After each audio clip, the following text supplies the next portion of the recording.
country, and I'm having two gentlemen with me in a studio just to talk about this. I have Timothy Kelly from AA Kenya, who is the head of business development, and also Geoffrey Njogu joining us from a city center studio from the traffic department, specifically Traffic 3. And let me go straight ahead to you, Mr. Njogu.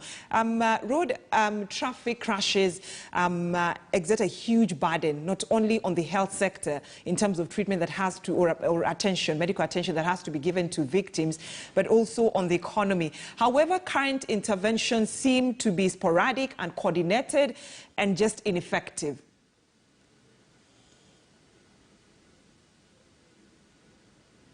Mr. Njogu? I didn't get your question, please. Can you repeat? My question is about the current interventions that have been put in place by the concerned government authorities, and there is a feeling that some of these interventions are sporadic, they're uncoordinated and ineffective when it comes to road carnage in the country. Okay, thank you. We do road safety campaigns most of the time, and what we are getting is a good response, because we also take even persons like border riders. We take them, we talk to them every now and then, and those who don't have the required document to ride, we take them to court measures. What I would request is that, if possible, we can take this road safety campaign to another level by involving you, the media persons, all our media stations, to take it up. At least once a week, you can be able to talk, or you can be able to call NTSA, you can be able to call the traffic.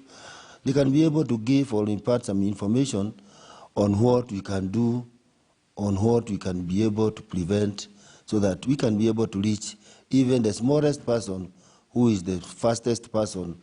We call him the rider, because the rider's speed is not even captured anywhere. He can speed up even in the estates, and that is another person or another area we are supposed to capture. On the issue of drunk driving, please, if we can keep on preaching the gospel to these people to stop drinking and driving, we can be able to reduce those accidents to a certain level. And if one has to drink, it's good if he can drink water, milk, tea, or kahawa, soda, but not drink and drive. And if he has to drink, then he should leave his vehicle where he dropped it when he was drinking and take an Uber. Remember, madam, you have also seen an increase in the number of vehicles that we have within the CBD or within the country. There are so many Ubers that are on the road. So those, again, is another increase of accidents, because the numbers, those vehicles are very cheap. Anybody who has 500,000, you can be able to buy one and can be able to go to the road and make a sharing. So a number of vehicles, again, increasing on already number of vehicles that we had in our roads. All right. So those concerted measures, by bringing each and every person on board, involving even the MCAs down there to bring those people to the field and teach them and assist them to get a driving license. Getting a driving license is not the issue. The issue is the moral part of it. Don't drink. All right. Don't ride. All right. And if you must ride, then take water. All right. I like, Mr. Njogu, I like your alternative. Don't drink and drive. You must drink kunywa soda, maji, coffee, ama tea. I like that alternative. But then, Mr. Kelly, let me bring you back into this conversation. And in terms of roadworthiness, and I like the fact that I'm talking to experts this morning about road safety, roadworthiness in terms of our vehicles. What do police officers, traffic police commanders look at when they say, okay, this vehicle cannot be taken on the roads, this vehicle cannot be used as a PSV in terms of transporting passengers? Brenda, I may not be able to answer for the police, but what I can say from an expert side is that ensure that your vehicle is regularly serviced. Ensure there are certain things when you go for proper driver training, you'll be told to check every morning or every so often so that you ensure that they're in good levels, like brake fluids. If you start a journey without checking your brake fluid and it's already low, then you risk the incidents where the brakes will not be working. And therefore, it's important that your vehicle condition is in good shape, so that when you begin your journey, you're moving with the vehicle. God has blessed us with these vehicles. Let's not make them agents of death. Sometimes we don't have information, and that's why I keep saying information is power. I don't know that we are aware that you could be driving a vehicle whose tires are expired, because tires have an expiry date, and it's imprinted right on the tire. And times, I get worried sometimes, not always, when I see 50% off sale for tires. I would want to check and see, are they nearing the expiry date? Because probably that's what they want to do. But the general public may not have this information, and that's why we must stop and say where we are at.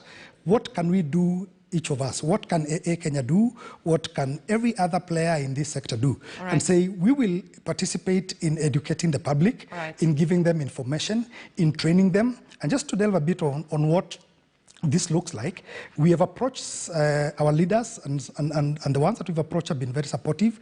And we're talking about women representatives, we're talking about MPs and MCS and governors. And out of that, they've been able to sponsor from the CDF funds and other kitties, like National Government Affirmative Action Funds, sponsor about 1,000 boda riders and other young men to be trained on driving, so that they can learn about road safety. And when you attend those classes, Brenda, you will discover that this young man who has this boda going up the wrong side of the road actually has no information that it is wrong.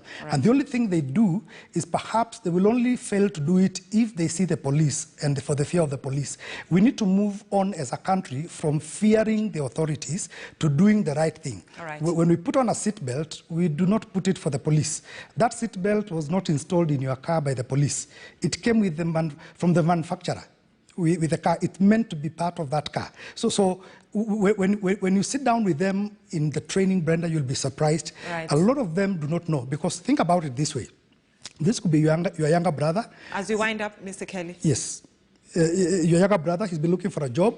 He couldn't get one. So you chose to buy him a motorbike and told him, please don't call me again. Go make your own living. That guy has no training. He has no information about road safety. And so he goes out there. So we need to help these young men, because if you look at the statistics you've just talked about, the death of motorcycle riders went up this year by about 44.94%. All right. Mr. Kelly.